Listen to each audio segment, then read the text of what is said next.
Diversity is winning champions in most industries, with employers recognising that workforces need dedicated staff from all backgrounds. But when it comes to saving lives, does it really matter who's answering the call? Well, yes, says Louise Hulland. When faced with images like this, it's easy to see why many people assume the fire and rescue service is a male-dominated workforce.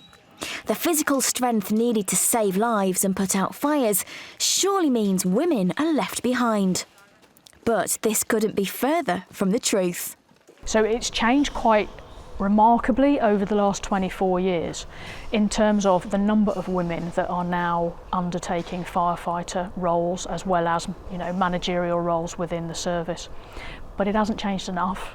We still have a long way to go to ensure that our workforce is as diverse as possible.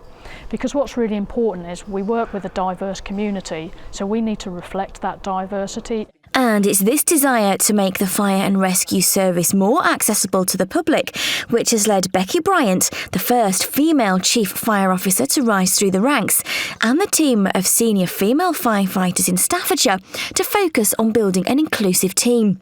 And one way of doing this is highlighting the role of women at the second Staffordshire Fire Women's Conference. We want to build on what we did last year. We want to inspire people. Being the Master of Ceremonies last year, I got a huge inspiration and a huge motivational drive. It's inspired me to move things forward on in my career. We've got Becky speaking this year as our new chief fire officer, so that's an inspirational.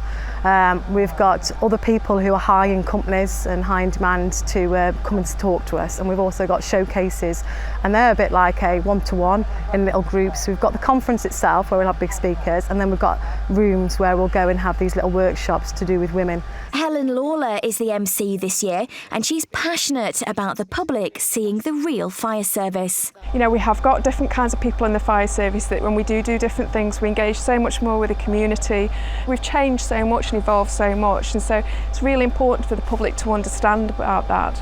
Breakthroughs in technology and improvement in kit means that when it comes to being a firefighter, men and women are on an equal playing field. But there is so much more to being a firefighter than putting out flames. Over the last 10 years, the fire service has reduced the number of calls it attends by 40%. Now that hasn't happened by luck, that's happened through a combination of a number of factors, including our prevention work. And that's actually about going out and working with our communities and helping them understand how to be safe from fire, from car crashes, from flooding, from a range of different things.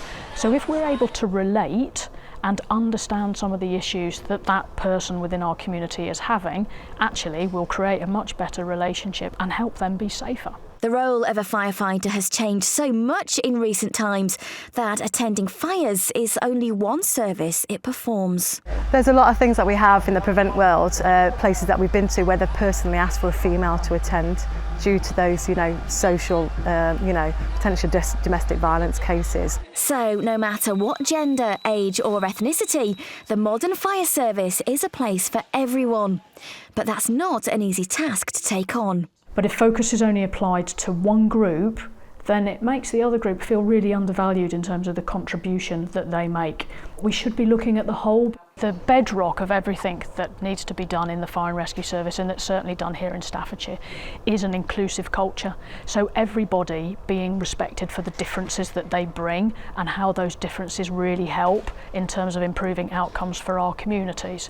It is about welcoming and valuing difference as part of an inclusive culture. We have to go through the same protocols as any white, male, black, all kind of diverse people. We have to go through the same protocols, same interview processes, and it's a fair process. So I would not want to think I've got the job just because I'm female. And it's about public perception kind of thing. It's making sure that people understand that anybody can do the job. There's nothing stopping anybody doing it.